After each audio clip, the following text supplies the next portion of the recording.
welcome to Sisterhood Lounge Room, our second of the year. Thank you so much for joining us. We are very excited. As always, we've got new beautiful friends in the room and I am really excited about the conversation we're about to have. But I just wanted to say I hope that you had the most incredible time with your girlfriends, or maybe you did the study on your own with the Sisterhood Lounge Room last month when we talked about priorities, plans and dreams. And honestly, the amount of gold that came out of those girls, so incredible. And I hope it was just a great springboard into the year and really helped set some plans and priorities and got us onto a good thing as we start 2022. It still sounds weird to me saying that, but here we are.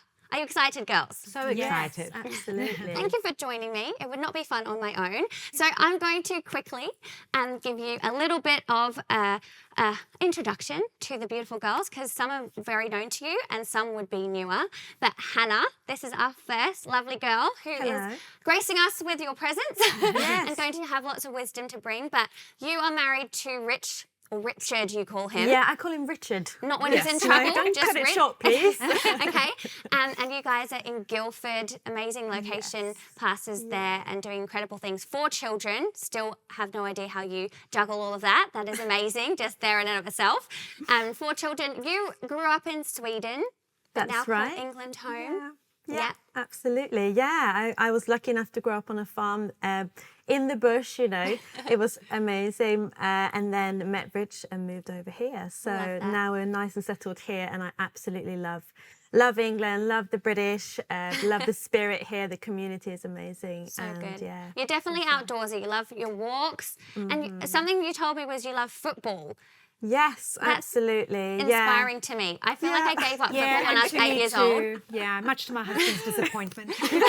Yeah, I remember time was over. I went to kick a ball. I kicked the ground instead and sprained my ankle, and I have literally never played football since. So I love that about you. Stick with your strength. Yeah, absolutely. Stick with your strengts always. But I love this story. So you were actually almost professional, not quite, but amazing at quad biking. Oh, yeah. And that was one of your first dates with Rich, and apparently it kind of scared him a little bit. Yeah, it did, absolutely. So, you know, he came and visited us, you know, in our house on the country, and I had to give him the full experience, of course, you know, of what it's to be a country girl.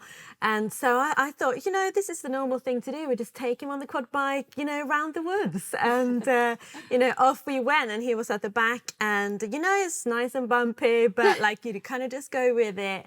But yeah, coming back, I just had not realised what an experience this was for him. And he was white as a sheet, stepped off and just had to hold on to something. Louis. It was hilarious. And I was So like, good. oh yeah, wow, maybe this is his first time like this. But anyway, it was very fun. Yeah. Awesome. Well, thank you for joining us. And then, of course, Julie Galante. You were here before and brought so much wisdom, but you are just a phenomenal help to me. And I know you love sisterhood with a passion. So we have the Greek South African, married to Gio, and you have two amazing daughters who are very patriotic, you tell me, very English. They are indeed, yes. Yes. January was a big month for you. Yes. Turned 50 years young. 50 young, yes. What What a privilege. I know. Can I just say, though, when I turn 50 years young, I want to be as beautiful as you inside and out. Absolutely. No, literally. Look at this Yeah. incredible woman. But I Yeah. love that it's not just that, like, you are so beautiful inside and out. And there are so many women who see you as a role model and example. And you just pioneer such a beautiful pathway ahead. And very, very grateful for you. And also, January was a milestone of 26 years saved. 26 years Wow. saved. That's Yes, awesome. and in our church when it was 50 people in a school hall, the beginnings of our church. Wow. So it's been a big journey. Yes, So beautiful amazing. milestones. What a privilege. You Yeah. love reading. Love reading. Okay, can you give us a book? Okay. Book tip. Okay, two books. Okay. One book, if you want a novel, I would highly recommend A Gentleman in Moscow. It is an absolute delight. I want to reread it. Okay. Highly recommend. And then another book that absolutely stirred my faith in December was Brennan Manning's Ruthless Trust. what? I read 3 chapters and my face completely was stirring. Wow. So yeah, it is a phenomenal book. Okay, Yeah. on the list. There we Love go. that. Okay, and finally, Yes. Rebecca, thank you for being here. course. I've seen you on lots of Zoom, so it's nice Yes. to see you in the flesh. Amazing. And so you've lived in England for 16 years. Yes. Sri Lankan, Tamil, and born in Germany. Yes. But you just told me that you had a little bit of a awakening to finding out that you have a Portuguese Yes. ancestors or Yes. heritage that you didn't know about. Yes, exactly. I always thought that I was a little bit sassy for a Tamil girl, so I always wanted to find out where I'm actually from, because I usually get told, "Oh, you don't look Tamil." So while I was in Australia, I got the chance to do a DNA test, and we found out that I've got British and Portuguese in me. So I was just like, yes, the sassiness makes sense now. It explains a lot. It explains a lot. So now, whenever I meet Portuguese people, I always go out of my way to tell them that I'm 17% Portuguese, so I connect with them all. But yeah, it's very great to kind of find out where you're from Yeah, and where I your love roots that. are. Yeah. So you love all things travel and exploring. Yes. Where's next on the list for traveling?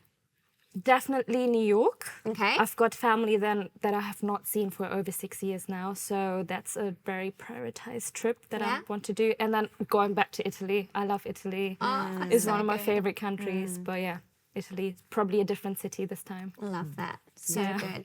And what do you do for work? Market research? Yes, so I'm a project executive in the market research field. Yeah. So during the pandemic, I've been working a lot because I work in the healthcare sector as Yeah, well, wow. which is very interesting. Love my job. Amazing. So good. Well, as you can tell, these are incredible, incredible women. And I'm actually very excited about the topic that we are going to be discussing today, because I honestly don't think there's a topic that you really have to grapple with throughout your whole life and continue to learn, to continue to grow. And it's a topic that you can never depart from. You constantly have to tend to it. And it is our minds. It's our thought life. I love Joyce Meyer. She has this book called The Battlefield of the Mind. And that really is what we're going to be discussing. All of our thoughts, our fears, our emotions, all the things that go on. And, when our mind comes our soul as well, our emotions and feelings and our well-being. And, in Proverbs 23, verse 7, it talks about, as a man thinks in his heart, so he is. In the King James Version, it says, actually, as you think in your heart, so he becomes.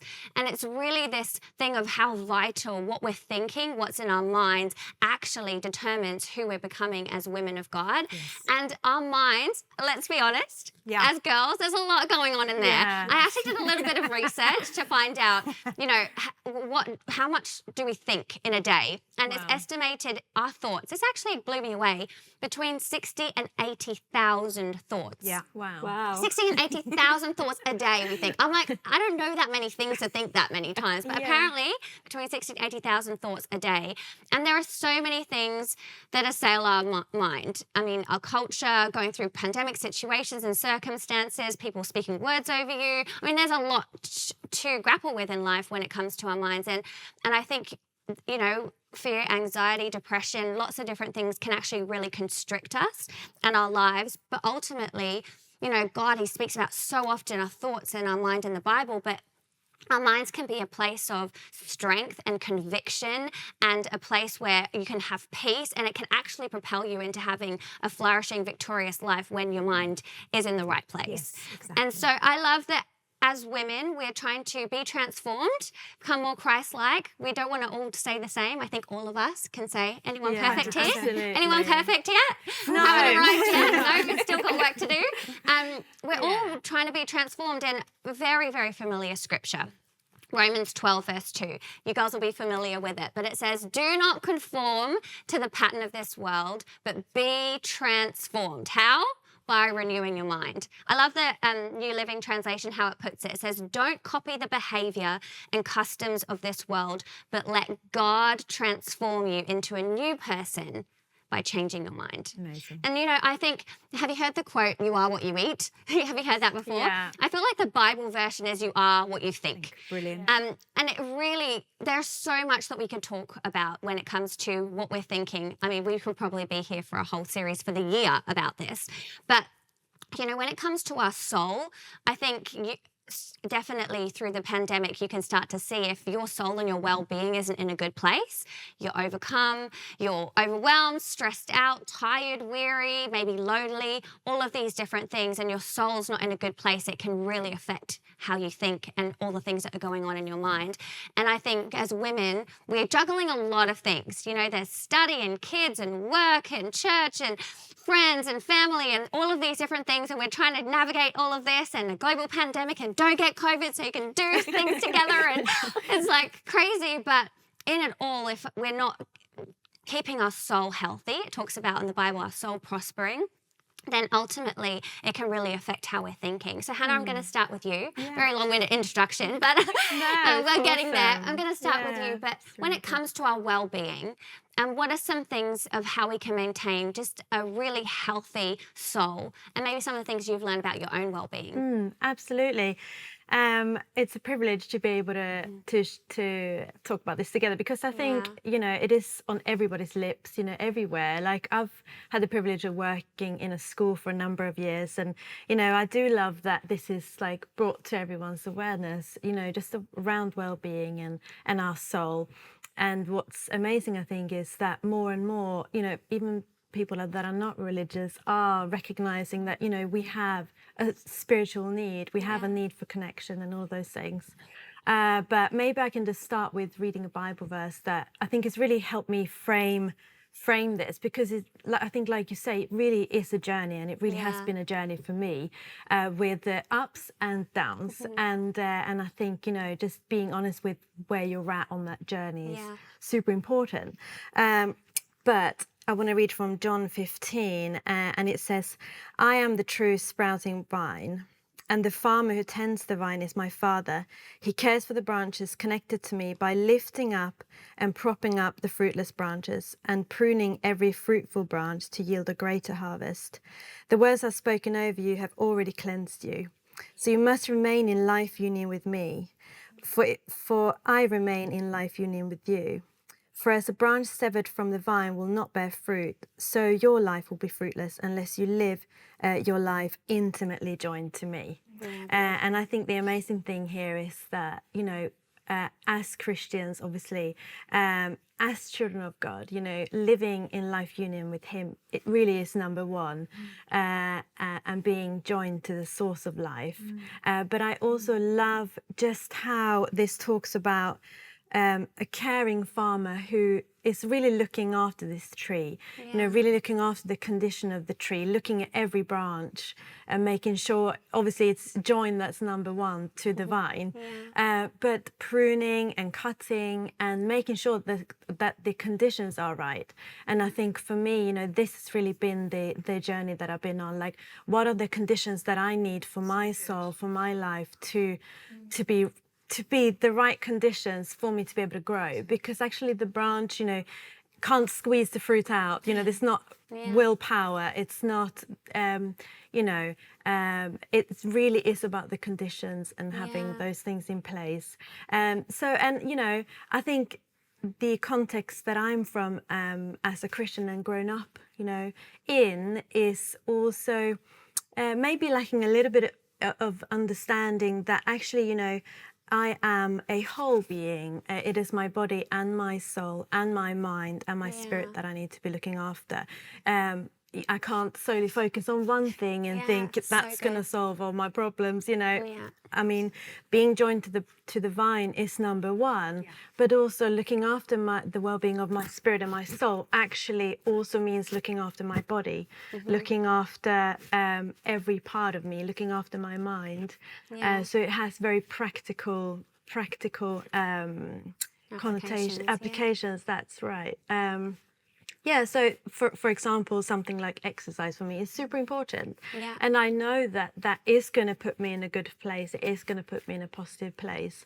And that's something that I've had to think, okay, actually God's prioritizing this, you know, looking at the farmer. God is the farmer who really looks after the branch and lets that take time, you know, focuses on that. And to make that time, because, you know, especially as a mom, or, you know, you have a full-time job maybe, as women, we're so good at looking after other people, being really tuned in.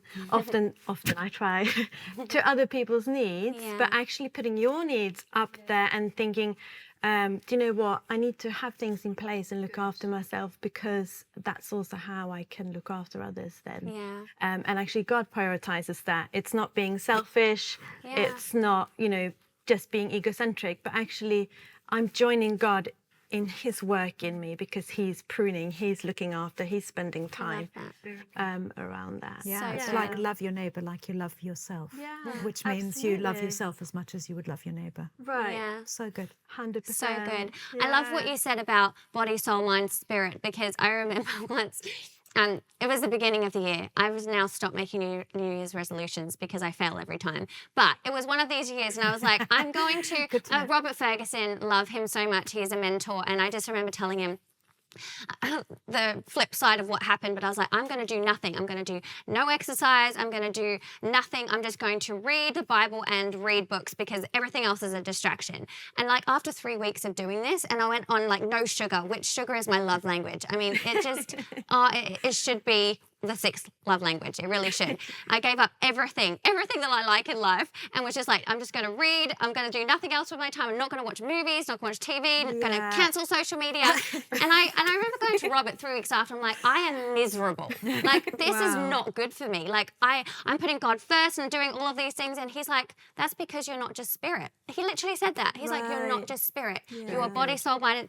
And I was like, I'd never thought about it that way. And you can't expect to flourish as a person if you're only investing into one element. And so, yeah, practically it is like, what are we doing for our bodies? What are we doing for our mind? What are we doing for our soul and our spirit? And I think it's really good practice. And I think it changes in seasons as well, but learning what feeds you. For me, it's being near water, going for a walk in nature, sitting with a cup of tea and some biscuits or a cake, because I love sugar, and reading a good book. And you just learn what actually feeds you, and the things that can be a quick fix. And maybe, you know, those times where it's like actually a holiday is needed. But it's a really good thing to learn. Okay, how I don't want to get to the red lining, so I'm going to put those things in place. Body, soul, mind, all of those things. Love that. Spirit. Okay, so unfortunately, we can't always be in this Zen place of like having it all together and calm and collected. Life can be overwhelming.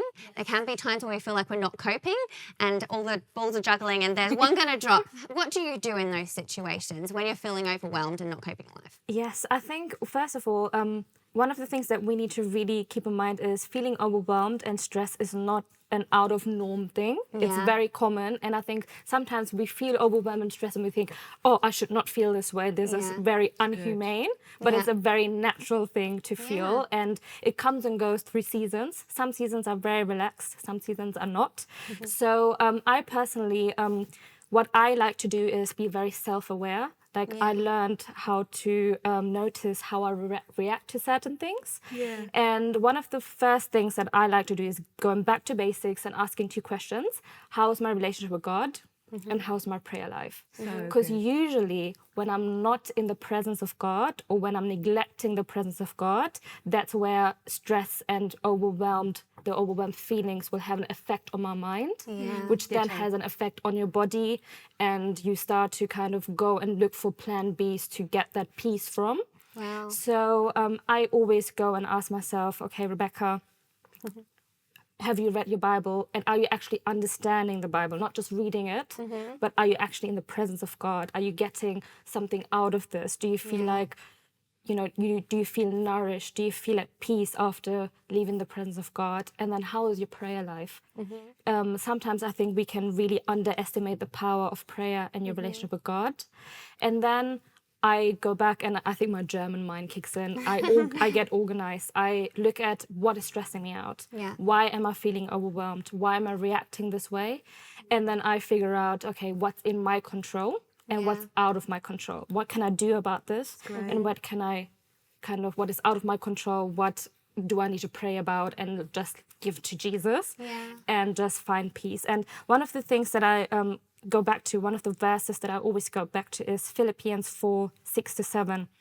And Jesus says, do not be anxious about anything, but in every situation, by prayer and petition, with thanksgiving, present your request to God. And the peace that of God, which transcends all understanding, will guard your heart and your minds in Jesus Christ. And I love this because Jesus says that when you feel anxious, when you feel overwhelmed, come to my presence. Come to my presence and come with your prayers, present your prayers and your worries, the things that overwhelm you, the things that stress you, bring them into my presence, and I will give you my peace, not the peace that you get. I mean, I love self-care, I love wellness, I love taking a good bath or going for a walk, or I love the ocean as well. Yeah. But I think one of the things that we really need to be aware of is that the peace that surpasses all understanding can only be found in the presence of God. Yeah. I love yeah. that. So good. beautiful. So much wisdom, Awesome. hey? So much wisdom. I love what you were saying in the beginning about noticing as well, because sometimes I think, there's so much that goes on, like an undercurrent, or like you were saying, there's so many thoughts we're processing, but actually, trying to bring that to the surface and actually notice how you feel and being honest with that. That's when you can start actually Excellent. Yeah. thinking Taking about how do control of I, it. Yeah. how do I So deal with true. this? Yes, that's Yeah. very good. I think during this last 2 years, the pandemic that we are still living through, anything can happen and probably will. Yeah. One of the biggest things that I have seen a resurgence of, and it has been prevalent, but just more so, is fear. Just the uncertainty in so many aspects of life, and it's in every country, and so many people are dealing with it in a whole new way. And for me, this is a topic I actually love speaking about because it's very personal. It's a part of my testimony. When I was a teenager and into my early 20s, I suffered horrific panic attacks, seasons where I literally couldn't function properly because I would have panic attacks. I'd wake up in the morning and already, as soon as I opened my eyes, I would just have this nauseous feeling, a pit in my stomach, like an elephant sitting on my chest, couldn't breathe. And it's like my mind didn't know why I was worried. It was just this feeling of fear. And so then my mind would start trying to figure out why you're worried. So it would just find things to worry about. I mean, it sounds crazy, but that's literally what I lived through for many, many years. And I think during that time, not many people were talking about it. I was a teenager, I was in school, no one, my friends were going through it. So it was a bit isolating and lonely, and I was trying to navigate how to figure this out. And so firstly, for those of you who maybe are, having fear at whatever spectrum, I think all of us engage with fear at some level. But I just want to speak about it because firstly, it's something that we all have to deal with, but also there is freedom from it. And I have encountered it in my own life. Fear can be so restrictive and, just such a robber of joy and life. And it can stop you from stepping into just some things that God has in store for you. And I'm just such a big believer in there's a battle to be won when it comes to this. And it is a big thing in our minds at the moment that humanity is having to grapple with. And I love, it's a life verse, obviously, for me, but 2 Timothy 1:7 talks about God has not given us a spirit of fear, but power, love, and a sound mind. And I think for me, when I got the revelation that God has not given that to me, because I always used to say, I'm just a fearful person. I'm a worrywart. That's who I am. It's my character. I'm just wired that way. But when I got the revelation of this, is no, God did not give me a spirit of fear. So it's actually something I can choose to reject in my life. I don't have to accept that fear, and there can be freedom from it, and I've seen that for me. And I know, Julie, you've had many opportunity to be overwhelmed with fear. In fact, you have not sat in a doctor's office once, but twice, them telling you that a cancer diagnosis. I mean, anyone can imagine, fear could be one of the first things that you feel in that situation. But how did you navigate your cancer journey twice and not be overwhelmed with fear? And my sister's journey as well. Before that, I sat in the doctor's rooms with her. Honestly, for me, it's so simple. I just shut my mind to everything accept the word of God Yeah. for myself. And so in the context of cancer, so whatever it might be that's causing you fear, but for me, you know, cancer, and the devil loves to monopolize with that, you know, Yeah. he can bring a spirit of fear. But for me, I remember downloading a healing app, which sounds funny, but all it was scriptures of healing. Wow. So it was just scriptures of healing. And again, this sounds funny, but every time I went to the loo, which is what, 4 or 5 times a day. So I'd go to the loo and I'd take my phone with me, you know, and I would read those healing scriptures 4 or 5 times. I would just absorb them and read them and keep them in the forefront of my mind. I remember when they did tests to see if cancer had spread in my body, and my sister, I sat with her when we found out that it did spread in her body, and I was waiting for my own tests, where it says in 1 Corinthians 2:2 or 2 Corinthians 1:1. I will tell you right now, 1 Corinthians 2:2, where it says, I resolve to know nothing but Christ crucified. And, you know, that I remember that week walking, and at the moment my mind wanted to drop, I would lift it and I say, I resolve to know nothing but Christ crucified. I would lift my eyes up, and Christ crucified is my health, my healing, my wholeness, my salvation. And I would just lift that up over myself all of the time. So it was something like that. I also remember practicing, you know, what is faith? Faith in Hebrews 11:1 says, faith is the confidence, you know, of things we hope, the assurance of things that we have not seen. And before I'd go to sleep at night, it's a practice that I put in my own life. So before I allowed myself to fall asleep, I'd close my eyes and I would see myself whole and well. I would speak the scripture and I would see my body strong, well and whole. I was having confidence. I was imagining, you know, faith. I was imagining my body well. And the other thing that I did to keep fear aside, I was careful who I spoke to, because there's a lot of well-meaning people, but I had small children, and walking into church with, if everybody knew, and people falling all over you going, I'm praying for you. No, you're fearing for me.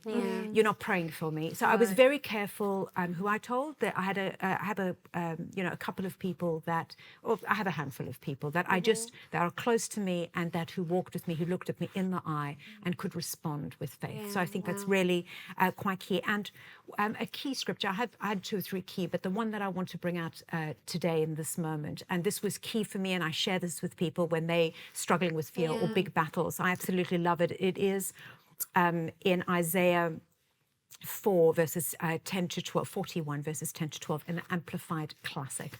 And it says, fear not, and then in brackets, there is nothing to fear. So just let that sink for a moment. Fear not, there is nothing to fear. And then it says, and I don't have my glasses on, there is nothing to fear, for I am with you. Do not look around you in terror and be dismayed, for I am your God. I will strengthen you and harden you to difficulties. Yes, I will help you. I will uphold you with the right hand of my right hand. So, and I'd like to, out of that scripture, the 2 things that I just want to bring out a little bit for us is, one, that is a perspective of who God is. And the second thing is, it also speaks of our authority that we can have in God. For me, those are the 2 things that I want to bring out. And I had, the second time I had cancer, I had one night where I woke up with terrible, tangible fear, where, like you, the elephant on the chest, I couldn't breathe. I was, Jesus, I did something I'd never done before. I called somebody in the middle of the night. I called Jenny, who I've known for 26 years, and she's in her 70s, spiritual mum, mentor. She's an incredible woman of faith. And Jenny happened to answer. She happened to be in Australia at a conference on a 5-minute coffee break. And she answered her phone, and I just said to her, Jenny, I said, I feel scared. And she prayed for me, and she prayed 2 things when she prayed, which is what I want to bring it back to. The first thing she said was, devil, the Lord rebuke you. And then she said, cancer, you are nothing. And the light of Jesus flooded the room, and I burst out laughing. And I just thought, oh my gosh, Jenny, I completely lost perspective. And, you know, perspective is cancer, COVID, whatever it is that's going on in your life. Yes, these are big things for us, but in light of who God is, who holds my very life, my breath, who's allotted me my number of days on this earth, if I can remember this and put cancer is not even a little speck, it is nothing, it's under my feet compared to him. And the second thing is that we have not been given a spirit of fear, as you said, and we need to take authority, because the devil does like to monopolize and likes to bring fear, and often it is that type of thing. So you can take authority over that and, you know, just resist any spirit of fear. So yes, so how do we do it? We walk in the light of his word, in the light of his presence, and holding on to that and shutting out everything else. That's what I did. Be careful who you listen to. I love that. I think that's so important as well. And you know, you have Jennies in your life, and because words have power, and you want people to speak life in those situations. So much wisdom. Rebecca, yours wasn't necessarily a faith battle, but in the younger years of life, you're so young anyway, so I don't know how young you were, but you dealt with some depression. Yes. And you know, it was a real season for you. Yeah. How did you overcome that and see victory in that area for your life? Yes. I don't think it was like one day where I realized, oh, I've overcome this.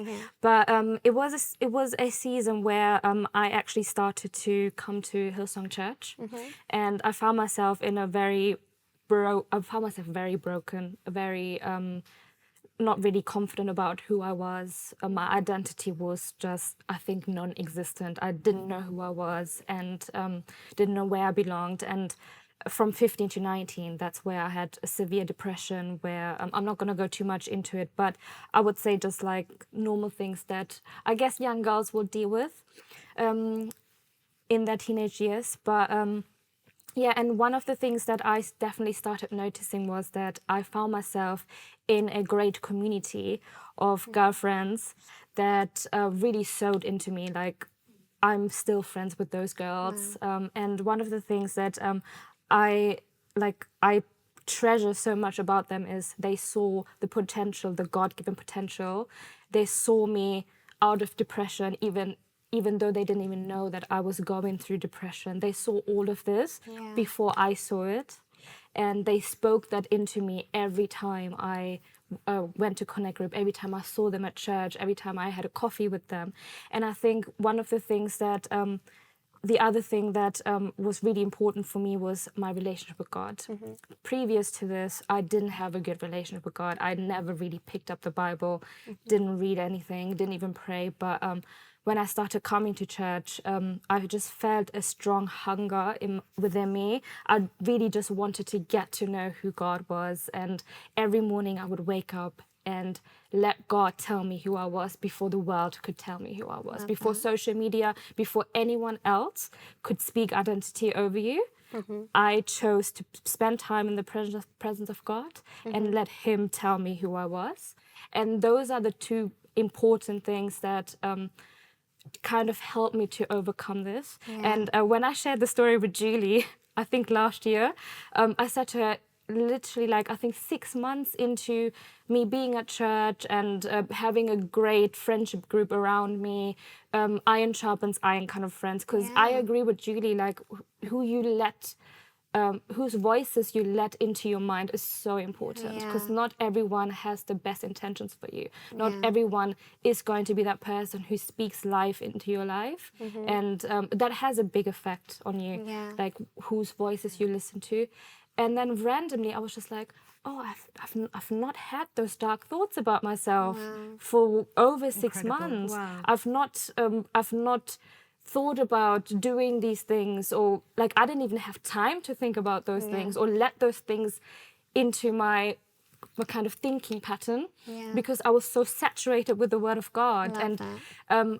And if I'm honest, I think for myself, sometimes when it comes to, you know, stressed out, overwhelming seasons that we spoke about, those thoughts try to creep in, but I feel like I've now have this default setting of whenever those thoughts come into my thought pattern, I almost immediately go, no, I'm fearfully and wonderfully made. No, I'm a daughter of God. One of the most important identities you can have is you're a daughter of God. You're the daughter of the King of Kings. You're royalty. And Another verse that I would love to share is in Jeremiah 1:5. This is one of the Bible verses I always go back to whenever those things creep into my mind. Is before I know you in your mother's womb, I knew you. Before you were born, I set you apart. I love that. And I love this because this literally God is telling you before you were even an idea. Before you came out into this world, I have a plan and a purpose for you. Yeah. And that's all you need Yeah. to get rid of those thought patterns, that God has a destiny and God is your biggest cheerleader. And that's all that you need. That's so true. It's Yeah. amazing. So much wisdom. I think just hearing, I mean, this is just 2 journeys and big ones, but there's so many different things we can navigate. And sometimes that you see in scripture, God is the God of the suddenly. Like he can just do it in a moment. And I truly do believe that you can have a healing and, you know, things that you've been feeling or dealing with can be gone in an instant and you don't deal with it again. Yeah. But more often than not, in the Bible, it's not the God of the suddenly, it's the God of the journey, the God very of the much so. process. Yeah. And he takes you through, you know, even you just look at the Israelite story, that, you know, he took them a long way around so that he trained them for battle, because he's training them along the way so that they could fight the battles for themselves, obviously with his strength, but they had to learn how to have victory. And I think, you know, with my life, that's definitely how it's been. You were much the same. It's like each time you get up and you're like, no, fear, depression, whatever it is, it's not my portion. It's not the spirit that I receive. I'm going to reject it. And the more that you win those battles, the more you're equipped and the more you're like, yes, it might come. Of course, there's things in life that can make me a little bit anxious or fear, but I know that I have victory. I know it's defeated in my life. And I'm like, okay, I'm back on the battlefield, but I know it's going to bow because it has to. Absolutely. I truly believe, you know, the word of God says, whom the Son sets free is free indeed. Yes. And that is a promise to us. We can be free. Yeah. And no matter, you know, how many times, and getting professional help and all these things actually is amazing. And we should be seeking, making sure we're telling people, you know, some practical things if you are in these situations right now is like, please talk to someone. Like I said, I was so isolated and lonely because I had no one to really talk to, because I was like, no one else is going through this, but talk to someone, be vulnerable with someone that you can trust, because it's amazing even just breaking the power of something when you articulate it and get it out into the light, and then you can take steps forward. But ultimately, I do believe that there's freedom with God. And so I know I'm going to take a little bit of time, but I'm a bit passionate about it. But I think for me, 3 things for longevity when it comes to claiming freedom in our minds, and some of them are very similar to what you said, Julie, but I love them. They're something that has become my mandate in life, is the word, worship, and warfare.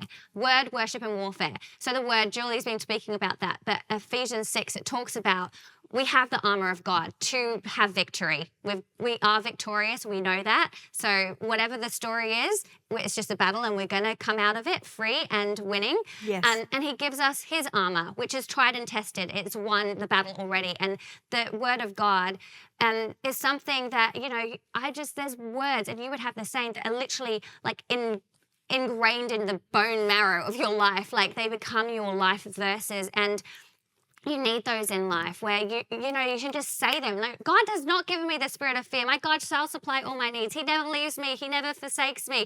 If God's for me, who and what can stand against me? And they're just they produce faith. And it says faith comes by hearing, and hearing by the word of God. Yes. And you know, where there's faith, fear has to bow down. Yes. Yes. And so we need faith. And how do we get it? We get it by the word of God. So number 1, word. Second thing is worship. And I love this. Worship is literally just changing our perspective, like you said. Yeah, it's actually just shifting our gaze to who God is. And I loved Corrie Ten Boom. I don't know if you know that amazing woman who was a phenomenal Christian woman who faced the most crazy atrocities in concentration camp in the World War. She said this, and I love it so much. She said, if you look at the world, you'll be distressed. If you look within yourself, you'll be depressed. But if you look to God, you'll be at rest. Wow. And I love that. It's this incredible. Whether it's fear, whether it's depression, all of these things, if we would set our gaze to who God is, and not our situation, not our circumstance, not what's going on and swirling around us, but look to him. He is good. He is sovereign. He is all-powerful. He is all-knowing. He gives us peace, discernment, everything. And we shift our gaze to him and worship him for who he is. I love Robert Ferguson. He talks about worship is the the necessary response of us, the created, to the creator. It's like our response to who God is. Yeah. We just can't help but like, God, you are healer. God, you are provider. God, that's just who you are, and it's my response to who you are. And, you know, Acts 16 talks about Paul and Silas. They're literally in a prison. They're in chains, and what do? They worship. Yes. They worship and praise, and they have freedom. And I truly believe, yes, that's in the natural, but in the spiritual it's the same way. If we would just praise God through those situations which seem to be keeping us bound, that we can have freedom. And then the last thing would be warfare. This whole thought of we actually get to go to battle with those things in our mind. And if we are facing fear or depression, it's not, we don't just have to go, that's just my lot in life. No, we get to rise up and say, no, I am pushing and resisting this. Yes. And 2 Corinthians 10 verse 5 is another one of my scriptures, saying, casting down arguments and every high thing that exalts itself against knowledge of God. And I love this part, bringing every thought into captivity to the obedience of Christ. And this thought of, you know, everything that we think, there's so much in the world, there's social media and the news and the culture, and I mean the culture of the last 2 years has changed so much, and all the different things that are coming in. Are we just letting those thoughts and the ways of thinking just permeate our mind like that's it, or do we take it to the Word of God and say, oh, that actually doesn't line up, and so the truth, Jesus, I am the truth, is the one who's going to set us free and enable us to be able to do life and become the one we're called to be. And so we actually have to grapple with the things that we allowed to take root in our minds and take captive. I love that thought of captive. It's not passive. It's not like, oh, that's a nice word. No, captive. You wrestle it to the ground. It's an active thing. And I think with our thoughts, we have to be really diligent to tend to not be lazy gardeners of our minds. No, rip out those things that want to choke us from flourishing in the things of life. So word, worship, and warfare. Because I think not just fear, that's my thing for fear, but there's so many different things that's going to give you longevity. And you just keep getting on the battlefield and you keep telling that thing that this is not of God, and I'm going to have victory over you. So good. Yeah. Well, I was speaking about the word and the word of God, and it's amazing. We know God has plans for us and all of these incredible things, but sometimes the reality we're living through can maybe look a bit different to what Scripture is saying. And there's this tension between the now and the not yet of the kingdom of God, that there is this tension. So Hannah, how do you navigate those seasons where, you know, like Julie, she's like, I'm healed in Jesus' name, by your stripes I'm healed, but I'm sitting here getting a cancer diagnosis. There is this tension sometimes. Absolutely. And to be honest, I think, you know, we do live a lot of life in that tension, because it is, you know, we have brokenness within us. There is brokenness within the world. And, you know, like so many, I've been on a kind of mental health journey as well. And after my third baby, my gorgeous Layla, I did struggle. I had, you know, very young children, 3 of them, just not enough time to look after myself, I think, you know, and those kind of things, and maybe not the awareness either. I was diagnosed with postnatal depression, and I found that very, very tough time. But it's also a journey that I'm really grateful for, you know, because it brought out so much good. And God really brought me through that. And similar to you, Rebecca, you know, through friends, through professional help as well, you know, and, you know, I want to reiterate what you were saying, Nicola, like, don't shy away from seeking help if that's what you need, because it is so important. And don't do the journey alone. So that's what I did. But I remember a particular time which was just so, you know, really shaped my way of thinking around this, because I found myself in a really difficult place where I could not cope on a day-to-day basis. You know, Rich was around and that was amazing. But that's where I found myself. And I remember lying on my bed and just being completely spaced out. And just saying, God, what is going on? What's happening? I can't do this on my own. I need you. And I read this Bible verse, which is in Psalm 139 and 11. And it says, it's impossible to disappear from you, or to ask the darkness to hide me. For your presence is everywhere, bringing light into my night. There is no such thing as darkness with you. The night to you is as bright as the day. There's no difference between the two. You form my innermost being, shaping my delicate inside and my intricate outside. and wove them all together in my mother's womb. And for me, that just hit me where I felt like I was at my weakest. Like you were saying, you know, God's word is that, you know, we should have victory. You know, there's joy in God. You know, I have everything I need in Him. His grace is enough for me, but that's not how I felt at the time. But just the fact that it says, you formed my innermost being, shaping my delicate inside. And I think I was so used to just getting on with everything, coping in my own strength. So for me, understanding that He loves me and He accepts me, even my weaknesses, my humanity, is okay. And I just felt so loved, so embraced. And that really helped me understand that I can be honest with where I'm at with God and bring that to Him even when I'm at my lowest point. And He will understand and He will bring me from that point and lift me up. And I think it was so important for me to understand that, you know, I didn't feel like I had a starting point unless I could be completely honest. But can I be that? Do you know what I mean? So good. But that's... Yeah, so just noticing where you're at, like you were saying, noticing and actually bring that to God. And like if you look at Psalms and David, you know, he pours his heart out. He is ruthless and super honest. Yeah, he is. And I think, you know, allow ourselves to be that because God can cope with that and He knows our humanity. And go from there. And I think that tension between, you know, the Word of God saying one thing and living out another thing is that we have to remember it is a journey. And sometimes the greatest battles we go through give us the greatest victories, and what's forged and made within you. You know, it talks about perseverance and this race that we run, it actually forges something in you going through these things. And so God's word, it doesn't fail. It's the same yesterday, today, and forever. And so just keep holding on to it because, you know, it talks about walking through valleys. You're not staying in your valley. It's not going to be the end of the story. You're going to get through it, but sometimes we do have to traverse them. Yes, but we have to do it with joy, hey?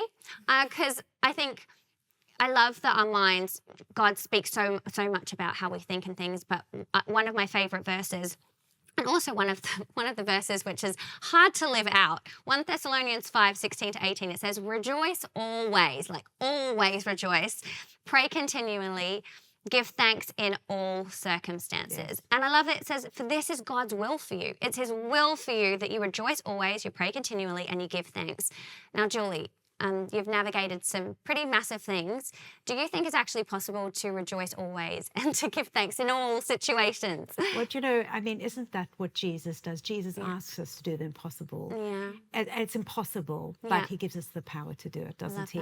And I loved how you started where, in the beginning, where you said we're all on this journey and we all need to continue going on this journey. And, you know, I've done it well and I've done it not well and it's on and, you know, and all of this. But I'm so pleased that you asked me this question now because right now in my life, in fact, I wrote it in December in my to-do, on top of my to-do list. You have a new daily habit. This is your new daily habit. And what that is I wrote that hope. Now, joy and peace come from hope, having hope, joy and peace, right? So hope, joy and peace is not based on circumstances. It's based on a person. So this is my reminder. It's not a circumstance, it's based on a person. And that the way I'm going to practice this, which is what I'm going to talk about, is that I am not going to worry. I'm going to live in today and I'm going to rejoice. And I had like the asterisks next to rejoice. And so I think there's never been a day where, and I'm not talking about big things like a cancer or a COVID, I'm not talking about that, but just generally in life where we have to walk by faith, like never before, in my lifetime, like never before. The ground is continually shifting. There is continual uncertainty. And so if you're looking at the shifting ground, you are anxious and overwhelmed. Period. And so we have to be looking at other things. So and I think there has been a tremendous opportunity, and my opportunity has been to really repent. And I really mean this because I didn't realize that I was relying on some things consciously, subconsciously before COVID that were propping me up. You know, look how wonderful church is, work's going so well, this is together, you know, I'm young and beautiful, but this is aging now, it's turning 50 or whatever. So what is it that you rely on to feel good, to feel joy? And so really, for me, I have done a lot of repenting in writing that one habit that I like, Lord, I'm sorry, but in this as well is the most amazing opportunity for us, because if we can start exercising true faith based on a person, not circumstances, we might see miracles in our lives. And I also think for myself, what is the greatest gift of service that I can bring now to myself, to my husband, my marriage, to my children, to my church, to my neighbor who's got cancer and doesn't know the Lord Jesus? I can have a bubble of hope and joy and peace in my life that is real, and that will witness to people. So I think this is for me. So I'm so glad that this question has come to me. And optimism, is based on, I can see how this is going to work out. I can work this out to the good end. But biblical hope is, as I've said, based not on circumstances, but based on a person. It is based on the character of God. He is a good God. And he only does good. It's based on the character of God, and it is based on the words of his promise. And, I was having a conversation with somebody the other day, and we were saying, I don't think we need new teaching and new revelations. We actually just need to practice what we do know. I heard of a man, maybe in the Middle East, don't quote me, but he wasn't allowed to have the Bible, only had one page of John ripped out. And for a year, he taught his church on that. Why don't we just put in practice what we know? And so how do we cultivate this, like this bubble? There's two ways for me. The one is, which I said earlier, the one is that I am, like Jesus said in Matthew 6, verse 34, he says, never worry. This is part of the Sermon on the Mount. Like that is a full-on command. Like, have joy, never worry, never worry. Face each challenge as it comes, one day at a time. And for me, I am absolutely practicing this. This is my daily practice, friends. I could worry about everything. It's not because my life is perfect. Very little in my life is perfect. But I refuse to worry about my children when I find myself, about COVID, about the results, about the shifts in society, I absolutely, when I find myself worrying, I submit them to God. And it's not like I'm not doing due diligence. So I'm doing all my due diligence. I'm doing what I can do. But the things that I can't change, I just keep giving them to God. And I just say, Lord, in the day that this happens, you will give me wisdom to deal with this. And this frees me up to have joy in my day because I'm not so worried about tomorrow or yesterday. That's the first thing. The second thing is, which you beautifully have said, as the word says, that we need to rejoice continually. It says, bring a sacrifice of praise. So rejoice. This is difficult. This is uncomfortable. This requires faith. But Jesus tells us, pick up your cross, a cross, and follow me. You're not tiptoeing through the tulips. You're picking up a cross and you're following me. And so I think between practicing never worry, do today, which requires great faith to do it simply, and offering the sacrifice of praise, I think this is the way that, for me, what I'm cultivating in my heart and in my life. Amazing. I love it. So much wisdom, so incredible. I just want to say thank you, because I think there has been so much wisdom, but you can't tell the victory story unless you've walked through the battle.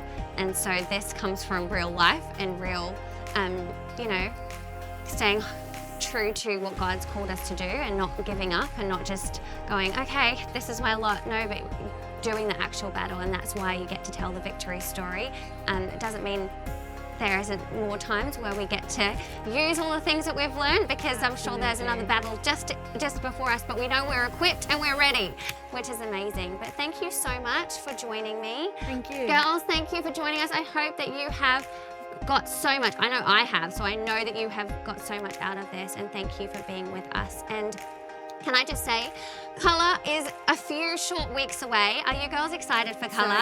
It is so close, and I hope you are making plans with your girlfriends. Don't do it alone. Don't sit on the couch on your own. It's way more fun with girlfriends. Make a fun plan, and we can't wait to do Colour with you. But we will see you next time. Thank you for joining us, and have an amazing rest of your month.